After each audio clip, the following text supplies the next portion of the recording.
ഇന്നത്തെ വീഡിയോയിൽ ഞാൻ പരിചയപ്പെടുത്താൻ പോകുന്നത് ഇതെന്റെ മാമാണ്, എന്റെ ഉമ്മാടെ ഫസ്റ്റ് കസിനാണ്. അപ്പം മാമയായിട്ടുള്ളൊരു ഇന്റർവ്യൂ ആണ് ഞാൻ നടത്താൻ പോകുന്നത്. അപ്പം മാമ ഗൾഫില് ഒരു ബിസിനസ് നടത്തുകയാണ്, പ്രവാസി വ്യവസായിയാണ് മാമ. അപ്പം മാമയായിട്ടുള്ള കുറച്ച് വിശേഷങ്ങൾ, കുറച്ച് ഗൾഫിലെ വിശേഷങ്ങളാണ് ഞാൻ ഇന്ന് പങ്കുവയ്ക്കാൻ പോകുന്നത്. നമുക്ക് വീഡിയോയിലോട്ട് കിടക്കാം. മാമ അപ്പൊ എത്ര വർഷമായി ഗൾഫിൽ പോയിട്ട്? ഞാൻ ഗൾഫിൽ പോയിട്ട് 37 വർഷമായി. 1987 ജൂലൈ 27-ാം തീയതിയാണ് ഗൾഫിൽ ഇറങ്ങുന്നത്. ആദ്യമായി പോണത് ദുബായിൽ തന്നെ. Dubai, Sharjah. ആദ്യം തൊട്ട് ഷാർജ തന്നെ. 37 വർഷമായിട്ട് ഷാർജ. നമുക്ക് കറക്റ്റ് ഡേറ്റ് വരെ ഓർമ്മയുണ്ട്. അന്ന് പ്ലെയിനിൽ തന്നെ പോയത്. മാമക്ക് ആദ്യം എന്തോ ജോലിയായിരുന്നു ചെയ്തോണ്ടിരുന്നവിടെ? ഞാൻ പോയിട്ട് ആദ്യമേ എനിക്ക് പെയിന്റ് വർക്കായിരുന്നു. പെയിന്റിങ്, ബിൽഡിംഗ് ഒക്കെ പെയിന്റ് ചെയ്യുന്ന വർക്കായിരുന്നു. അത് കഴിഞ്ഞ് ഒരു 10-15 വർഷം കഴിഞ്ഞിട്ട് പിന്നീട് ഷോപ്പ് തുടങ്ങി, പെയിന്റ് ഷോപ്പ് തുടങ്ങി, ചെറുതായിട്ടൊക്കെ തുടങ്ങി, വലുതായി. ഇപ്പം ഷാർജയിൽ തന്നെ ഒരേ ഏരിയയിൽ നബ്ബ എന്ന് പറയുന്ന ഏരിയയിൽ ഒരു കടയുണ്ട്. കട തുടങ്ങിയിട്ട് ഇപ്പം 30 വർഷമായി.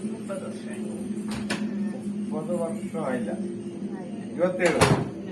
അതിന് മുമ്പ് 10-14 വർഷം ഞാൻ പെയിന്റ് വർക്കായിട്ടാണ് നടന്നത്. ബിൽഡിങ്ങിന്റെ ഒക്കെ അറബിയുള്ള വീട്ടിലെ പെയിന്റിങ്, ബിൽഡിങ്ങിന്റെ പെയിന്റിങ് ചെയ്ത് വർക്ക് ചെയ്തോണ്ടിരിക്കുകയായിരുന്നു. അത് കഴിഞ്ഞ് വർക്ക് കോൺട്രാക്ടറായി, പെയിന്റിന്റെ കോൺട്രാക്ടർ. അത് കഴിഞ്ഞിട്ടാണ് ഈ 14 വർഷം കഴിഞ്ഞിട്ടാണ് ഷോപ്പ് ചെറുതായിട്ടൊന്ന് തുടങ്ങി. അതിനെ വലുതാക്കി ഇപ്പൊ 7 കടയുണ്ട്. ഓരോ കടയ്ക്കും ഓരോ Jotun paint, മോസി paint, burger paint, റാക്കോ paint, ഇങ്ങനെ 3-4-5 ഐറ്റം പെയിന്റുകളുണ്ട്. അതിന് 5 ഐറ്റം 5 കടയാണ്. എന്റെ കടയുടെ പേര് മലിയ പെയിന്റ് ട്രേഡിംഗ് LLC. എല്ലാവർക്കും അറിയാൻ പറ്റും. ഈ ദുബായിലെ ലേബർ ലോസും ഇവിടുത്തെ ലേബർ ലോസും വ്യത്യാസം ഉണ്ടാകും. ലോസ് എന്ന് പറഞ്ഞാൽ ഉദ്ദേശിച്ചത് നിയമങ്ങളിൽ ചെറിയ വ്യത്യാസങ്ങളൊക്കെ ഉണ്ടാവും. രണ്ടും 2 എമിറേറ്റ്സ് അല്ലേ, അതുകൊണ്ട് വ്യത്യാസമുണ്ട്. ഇവിടെ ഒരു കട തുടങ്ങുന്നതിനെക്കാട്ടി നല്ല ബുദ്ധിമുട്ടാണല്ലേ അവിടെ ഒരു കട തുടങ്ങുന്നത്? ദുബായില് പിന്നെ എല്ലാ ലൈസൻസിന്റെ കാര്യങ്ങളിൽ വരുമ്പോഴത്തേക്ക് കുറച്ച് എക്സ്പെൻസ് കൂടും ഷാർജയേക്കാൾ. എന്നാലും കുഴപ്പമൊന്നുമില്ല. പക്ഷെ ദുബായിലാണ് ഏറ്റവും കൂടുതൽ ബിസിനസ് ചെയ്യാനൊക്കെ നല്ലത്. ബിസിനസ്സുകാർ കൂടുതലും ദുബായിലാണുള്ളത്. അവിടെയാണ് നല്ല പ്രോഫിറ്റ് ഉള്ളത്. ഷാർജയിലും മോശമൊന്നുമല്ല, നമ്മുടെയൊക്കെ ഫീൽഡ് മോശമല്ല. ദുബായ് ലൈഫ് നമുക്ക് എന്താണ് തോന്നുന്നത്? എനിക്ക് നല്ല, ഞാൻ എൻജോയ് ചെയ്ത് തന്നെ ജീവിതം. ഇപ്പം 10-20 വർഷം കൊണ്ട് എൻജോയ് ചെയ്യണം. അതിന് മുമ്പൊക്കെ കഷ്ടപ്പെട്ടു, ഒരുപാട് ബുദ്ധിമുട്ടി. ഒരുപാട് ക്ലീനിക് കമ്പനിയിലാണ് ഞാൻ വർക്ക് ചെയ്തിട്ടുണ്ട്, ക്ലീനിങ് കമ്പനിക്ക്. ഇപ്പൊ കുഴപ്പമൊന്നുമില്ല, ഹാപ്പിയാണ്. ഇപ്പൊ മാമ ഈ കട തുടങ്ങി കുറച്ച് വർഷം കഴിഞ്ഞപ്പോ മാമി അങ്ങോട്ട് കൊണ്ടുപോയെന്നല്ലേ? 14 വർഷം കഴിഞ്ഞ് കൊണ്ടുപോയി. 14 വർഷം കഴിഞ്ഞ് കട തുടങ്ങി ഒരു 5 വർഷമായിട്ട് കൊണ്ടുപോയി. അപ്പൊ ഇപ്പം അവര് ഫാമിലി എല്ലാം മാമ അവിടെ സെറ്റിൽ ആയിരുന്നു, അതുകൊണ്ട് അത്രയും ഇതുണ്ടല്ലേ, സന്തോഷം. പിന്നെ ഇപ്പൊ മാമ അറബിയൊക്കെ നല്ലോണം സംസാരിക്കല്ലേ? അറബി ഒരുവിധം എന്ന് പറഞ്ഞാൽ മുളക്, മല്ലി, ഉപ്പൊന്നും പറയാറില്ല. നമ്മുടെ ഫീൽഡിലുള്ള പെയിന്റ് കാര്യങ്ങളും ഒക്കെ പറയാനൊക്കെ അറിയാം. മാമയുടെ അറബി മാമ ഒരുപാട് ഹെൽപ്പ് ചെയ്തിട്ടുണ്ട്. ഒരുപാട് ഹെൽപ്പ് ചെയ്തിട്ടുണ്ട്. പുള്ളിക്കാരെ നല്ല രീതിയിൽ ഹെൽപ്പ് ചെയ്തിട്ടുണ്ട്. അറബി നല്ലൊരാളായിരുന്നു. പുള്ളിക്കാരിപ്പോ വാപ്പ മരിച്ചു. മക്കളാണ്, എന്നാലും മക്കളും കുഴപ്പമൊന്നുമില്ല. സ്പോൺസർഷിപ്പിൽ മക്കളും നല്ല സ്വഭാവമാണ്. അപ്പൊ ഈ തൊഴിൽപ്പെട്ടുള്ള ഒരുപാട് പേര് മാമയുടെ കടയിൽ ജോലി ചെയ്യുന്നുണ്ടല്ലേ? ആ, എന്റെ കടയിലും ജ്യേഷ്ഠന്റെ കടയിലുമായിട്ട് കുറെ പേരുണ്ട്. അപ്പൊ ഈ മാമയുടെയൊക്കെ ഏരിയയിൽ കുറെ ചോഴിക്കോട്, ഒരു മിനി ചോഴിക്കോട് പറയാൻ പറ്റും. ചോഴിക്കോടുകാരെ അവിടെ ഉണ്ട്.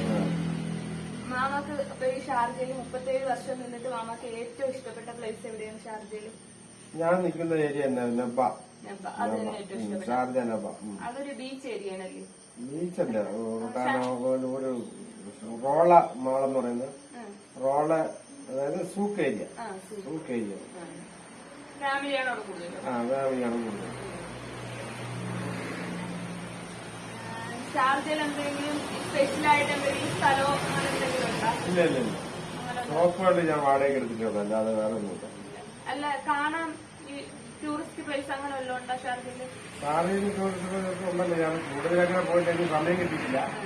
ഒരുപാടുണ്ട് അവിടെയൊക്കെ. ഗവൺമെന്റ് തന്നെ പല പല സ്ഥാപനങ്ങളുണ്ട്.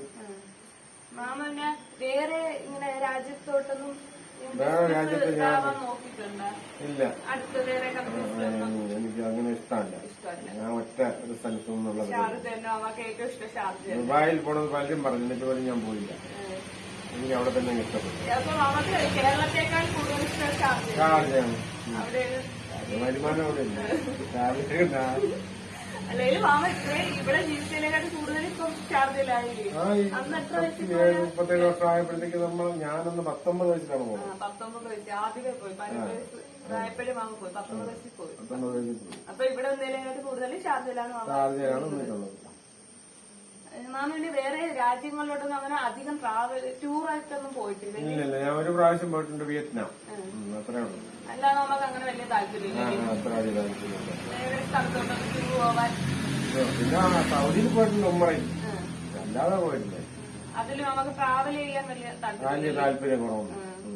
ഇങ്ങോട്ട് ട്രാവൽ ഇങ്ങോട്ട് എനിക്ക് ഒരുപാട് ഓഫറൊക്കെ വന്നതാണ് പെയിന്റിന്റെ ഷോപ്പുകൾ, കമ്പനികൾ.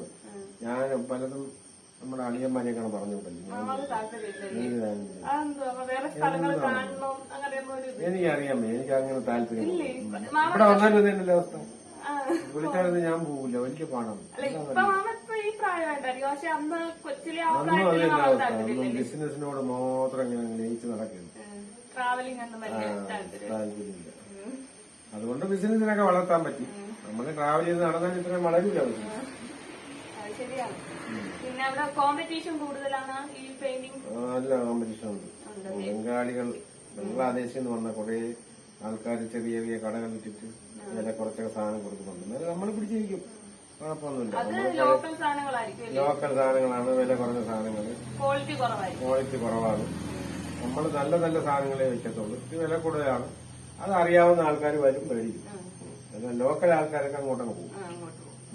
അറബികളൊക്കെ കൂടുതലും നമ്മൾ തന്നെയാണ്.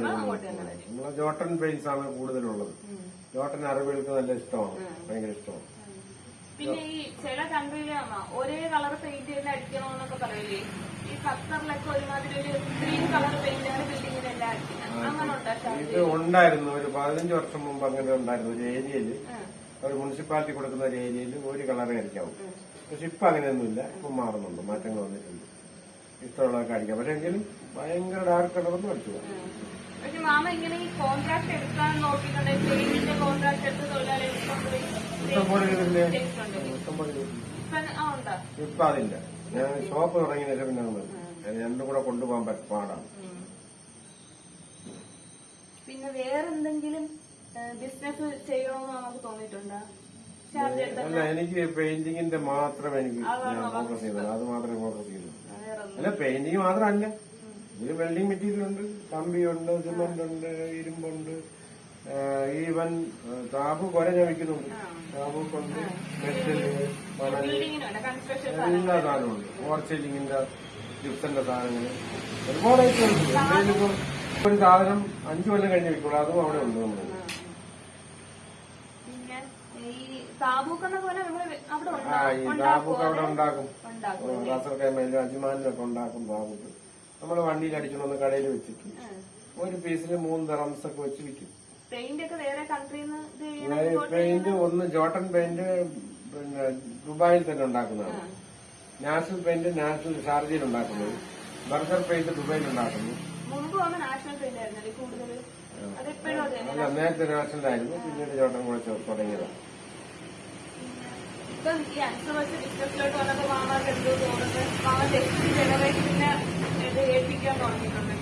നല്ലതാണ്.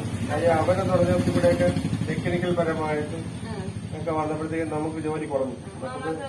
ഞാൻ എപ്പോഴും റൂമിൽ കടയിൽ ഇരിക്കണമായിരുന്നു. അപ്പൊ എനിക്ക് കടയിൽ ഇരിക്കണ്ട.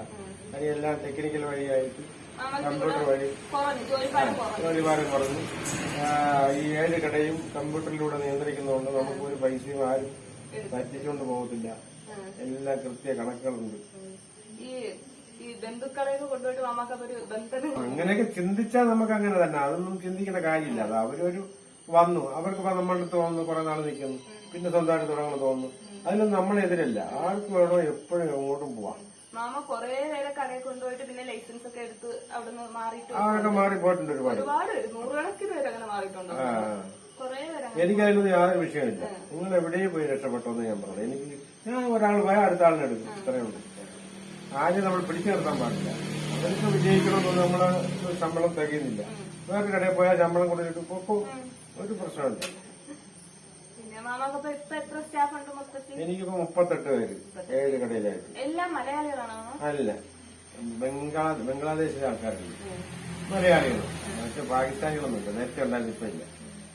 ഈ അറബികളോട് ഉള്ള ഈ ജീവിതം അവിടെ ഷാർജയിൽ എനിക്ക് വളരെ താല്പര്യമാണ്, ഇഷ്ടമാണ് അറബിയോട് സംസാരിക്കാനും. അവരൊക്കെ നല്ല ഡീസന്റ് ആണ് അറബികൾ. അറബികളെന്ന് പറഞ്ഞാൽ കച്ചടയൊന്നുമില്ല. പിന്നെ അവരുടെ അടുത്ത് കച്ചട കാണിച്ചാൽ അവർ വിടുകയില്ല. ചിലപ്പോൾ പിടിച്ച് ജയിലിലിടുകയും ചെയ്യും, ഇടിയിക്കും. അത്രയ്ക്ക് സ്ട്രോങ് ആണ് അവർ. പക്ഷെ അവരുടെ അടുത്ത് സമാധാനത്തിൽ നമ്മൾ നിന്ന് കഴിഞ്ഞാൽ എല്ലാവരും നമ്മളെ ബിസിനസ് നടക്കും കാര്യം. അവരാണെങ്കിൽ ഇപ്പൊ നമ്മൾ അവിടെ ചെന്ന് അവരെ രാജ്യത്ത് ചെന്ന് നിൽക്കുന്ന അങ്ങനെ ഒരു ഇത് വേർതിരിവ് അങ്ങനെ വേർതിരിവ് കാണിക്കേണ്ടി വന്നാൽ അവർ കാണിക്കും. കാര്യം നമ്മൾ ചെന്നിട്ട് എന്തെങ്കിലും കത്തിലാക്കി അവരെ പറ്റിക്കാൻ നോക്കി, ചിലപ്പോ 500 രൂപ അവനെ പറ്റിച്ചെങ്കിൽ അവൻ പറയും ഹിന്ദി ഹറാമി എന്ന് പറയും. അത് പറയാൻ എല്ലാവരും നമ്മളായ പറയില്ല. ആരും പറ്റിക്കാതെ ജീവിച്ചു കഴിഞ്ഞാൽ ഒരു പ്രശ്നമായി. ഇപ്പൊ മാമക്കിപ്പോ ഈ ബിസിനസ് ചെയ്യുന്ന ആൾക്കാരുണ്ടല്ലോ, ബിസിനസ് ചെയ്യാൻ ആഗ്രഹിക്കുന്ന പുതിയ തലമുറ, അവരുടെ അടുത്ത് നമുക്ക് എന്താണ് അവിടെ അഡ്വൈസ് കൊടുക്കാനുള്ള? അഡ്വൈസ് കൊടുക്കാനുള്ളതെന്ന് പറഞ്ഞാൽ നമ്മള് ബിസിനസ് തുടങ്ങുന്നത് കുഴപ്പമില്ല. ബിസിനസ് ചെറിയ രീതിയിൽ നമ്മൾ തുടങ്ങണം. അതായത് ഒരു ചെറിയൊരു 10,000 രൂപ ഇട്ട് ചെറിയ ബിസിനസ് തുടങ്ങുക. എന്നിട്ട് അതിനെ വളർത്തിയെടുക്കുക, എടുത്തെടുത്ത് ഇങ്ങനെ വളർന്നു പോകണം. അല്ലാതെ ഒറ്റയടിക്ക് നമ്മളൊരു 10 ഏക്കർ സ്ഥലം വെച്ചുകൊണ്ട് പോയി ഒരു ബിസിനസ് ചെയ്യുന്നു. അത് ചിലപ്പോൾ ഒരു കൊല്ലം പോലും നിൽക്കില്ല, നഷ്ടപ്പെട്ടു പോകും. നമ്മൾ കടക്കാടോ എല്ലാം പോകും. അങ്ങനെയല്ല വേണ്ടത്. നമ്മൾ പതുക്കെ വളരാവും. പെട്ടെന്ന് വളരണമെന്ന് വിചാരിക്കുന്നവർക്ക് എന്തെങ്കിലുമൊക്കെ ചിലപ്പോൾ തരികിട കാണിക്കേണ്ടി വരും, ബിസിനസ്സിൽ കള്ളത്തരം കാണിക്കേണ്ടി വരും. അതൊന്നും വേണ്ട. നമുക്ക് പതുക്കെ ഒരു 10 വർഷം കൊണ്ടൊക്കെ വളരാണെങ്കിൽ പതുക്കെ വളർന്നു ചെയ്യുന്നതാണ് നല്ല ബിസിനസ്. സത്യസന്ധതയും നേരും നെറിയും ഉള്ള ബിസിനസ്സുകാർക്ക് വിജയിക്കാൻ പറ്റും. കള്ളത്തരങ്ങൾ കാണിച്ചാൽ താൽക്കാലികമായിട്ട് നമുക്ക് രക്ഷപ്പെടാം. പിന്നീട് ഇത് മനസ്സിലാവും, കസ്റ്റമറിന് മനസ്സിലാവുമ്പോഴത്തേക്ക് നമ്മൾ പിന്നീട് നന്നാവും. അതാണ് എന്റെ പ്രത്യേകത. അതിനാണ് എനിക്ക് കൊടുക്കാനുള്ള അഡ്വൈസ് അവർക്ക്. മാമ ഇപ്പൊ ഇത്രയും വർഷം കൊണ്ടാണ് മാമ ഇപ്പൊ ഇത് 37 വർഷം കൊണ്ടാണ് ഞാൻ സത്യസന്ധത ഇതും കൊണ്ടാണ് മാമ ഇത് നയിച്ചു പോകുന്നത്. നമ്മൾ പെട്ടെന്ന് വലുതാകാൻ നോക്കിയില്ലല്ലോ. അതുപോലെ തന്നെ ഈ നമ്മൾ ബിസിനസ് ചെയ്യുമ്പോഴത്തേക്ക് പലരും നമ്മൾ കടം വാങ്ങിച്ചിട്ടാണ് ബിസിനസ് ചെയ്യുന്നത്. കടക്കാരാദ്യം നമ്മൾ കൊടുത്തു തീർക്കണം. ഒരാളെയും പറ്റിക്കാൻ പാടില്ല. കടക്കാർക്ക് ഇന്ന് നമ്മൾ 500 രൂപയ്ക്ക് സാധനം കടം വാങ്ങിച്ചു, അടുത്ത മാസം ആ ബില്ല് ഒന്നീ ചെക്ക് ആ ടൈമിന് പാസ്സാകുകയാണെന്നുണ്ടെങ്കിൽ അവർ വിളിക്കുന്നതിന് മുമ്പ് സാധനം നമ്മൾ കടയിലെത്തി. അതിനകത്ത് സമയത്ത് പൈസ കൊടുത്തില്ലെങ്കിൽ ഒരു കസ്റ്റമർ വന്ന് നിന്നിട്ട് 10 വേണമെന്ന് പറഞ്ഞ് നമ്മൾ വിളിക്കുമ്പോൾ അവർ തരില്ല സാധനം. അവർ പറയാം അതില്ല ഇതില്ല എന്ന് പറയും. നമ്മുടെ ബിസിനസ്സിനാണ് ബാധിക്കുന്നത്. നേരും നെറിയും എവിടെയും അതാണ് നല്ലത്. എല്ലായിടത്തും അതാണ്. ഇവിടെ കുറെ ആൾക്കാർ ഇപ്പൊ അങ്ങനെ ചെയ്യുന്നുണ്ട്. ഇവിടെ നാട്ടിലുള്ളത് ഇത് ചെയ്തിട്ട് ഗൾഫിൽ പോയി ഇൻവെസ്റ്റ് ചെയ്ത് ഇഷ്ടംപോലെ ആൾക്കാർ അവരെല്ലാം നഷ്ടപ്പെട്ടു പോകുന്നുണ്ട്. അവർക്ക് ബിസിനസിനെ കുറിച്ച് അറിയില്ല. ബിസിനസ് പഠിക്കാനുള്ള ടെസ്റ്റ് അങ്ങനെയല്ല. നമ്മുടെ ബിസിനസ് ചെറുതിൽ നിന്നാണ് വലുതാവുന്നത്. അതാണ് നല്ലത്. അതാണ് എന്നും നിലനിൽക്കുന്നത്. എന്തെങ്കിലും ഒരു ക്രൈസിസ് വന്നാലും നമുക്ക് പിടിച്ചില്ല. ക്രൈസിസ് വരില്ല എന്ന് പറയാൻ പറ്റില്ല. ഗൾഫ് കൺട്രീസിലൊക്കെ ചിലപ്പോൾ ക്രൈസിസ് ഒക്കെ ഉണ്ടാവും.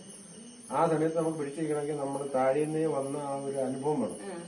പെട്ടെന്നുള്ള ഒരു തകർച്ച നമ്മളെ ചിലപ്പോൾ ആത്മഹത്യയിൽ വരെ നയിക്കും. അത് വരാതിരിക്കാൻ ശ്രദ്ധിക്കുക. പുതിയ തലമുറയ്ക്ക് അതേ എനിക്ക് പറയാനുള്ളൂ.